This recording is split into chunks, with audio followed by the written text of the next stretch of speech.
Skövde, Sweden, a small town 350 kilometers from Stockholm, where you can find a very peculiar bank, JAK Bank.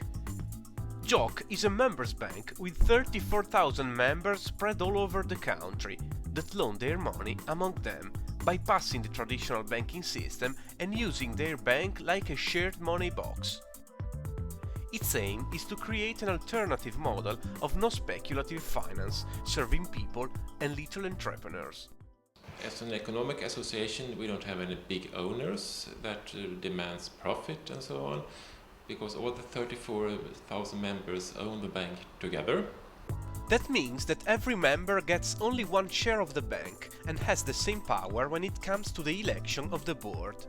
The purpose of JAK Bank isn't making money, but offering a loaning and saving service to its members in the most sustainable way, stressing an interest-free idea of economy. Interest transfers the money the wrong way, because people who already have a lot of money can get more money just because they owe money. And the people who don't have any money get less and less money because they have to pay the interest to take a loan for buy a house or whatever they want the loan for. JAK theories about interest are those theorized by Margaret Kennedy. She explains what are the consequences of an interest-based economy. Most people think they pay interest only when they borrow money in the bank.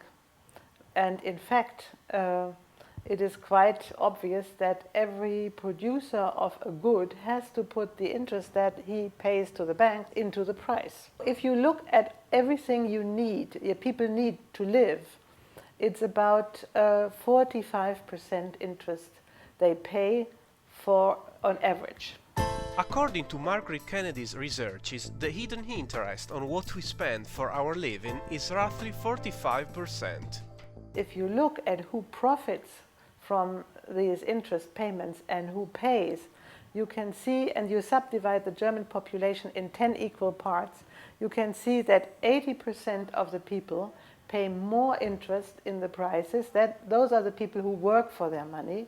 And with 10% in Germany, it's about the same. They pay as much interest as they get from interest payments from their life insurances, savings, etc.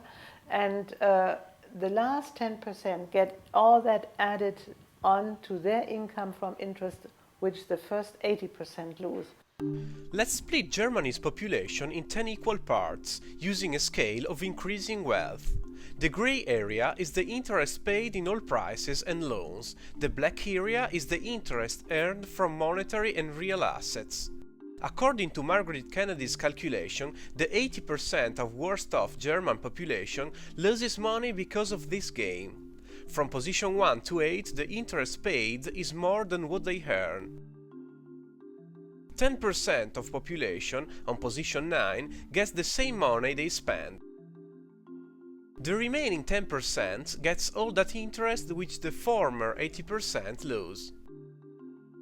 So we have a constant redistribution mechanism in our money system. From 80% of the people who work for their money, they pay, to 10% of the people who can make their money work for them. And you have to own about over €500,000 in order to begin to profit from the system. Finally, in Margaret Kennedy's opinion, what's the worst consequence of an interest-based economy?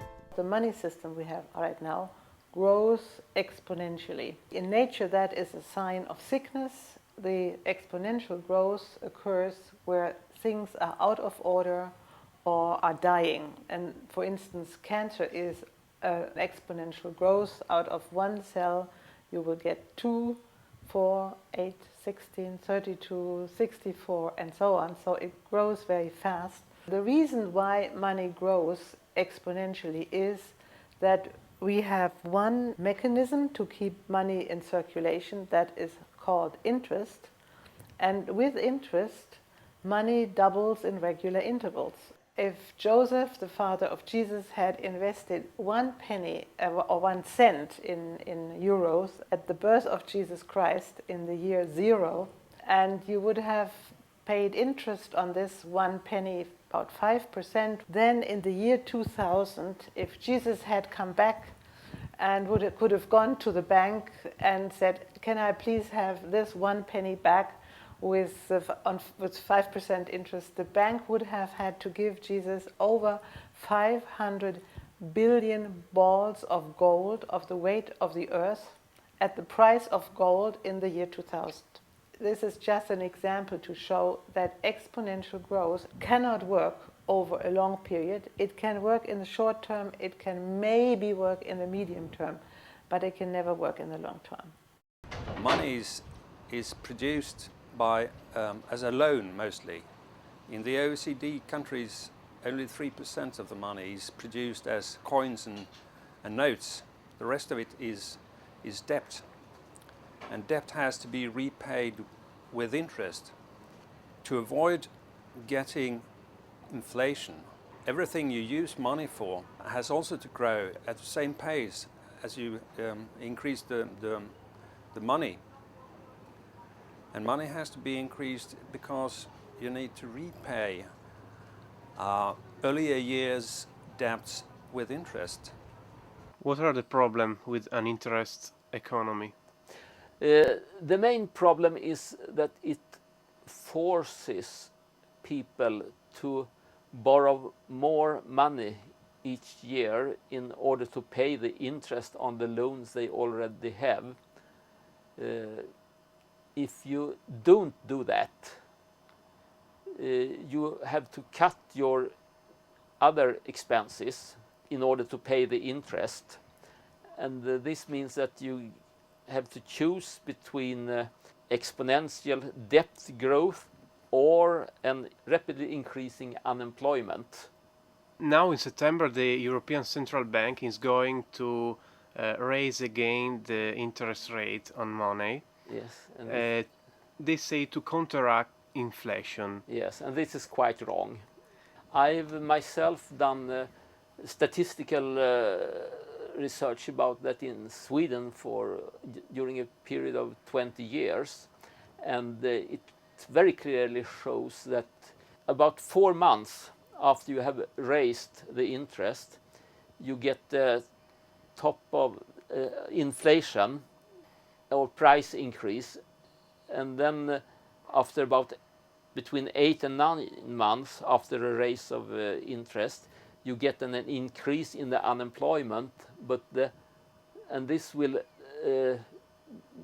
have an impact on the prices downwards, but this downward is not so big as the initial rise of the prices. If you rise the interest by 1%, you will get an increase in inflation about 0.5%.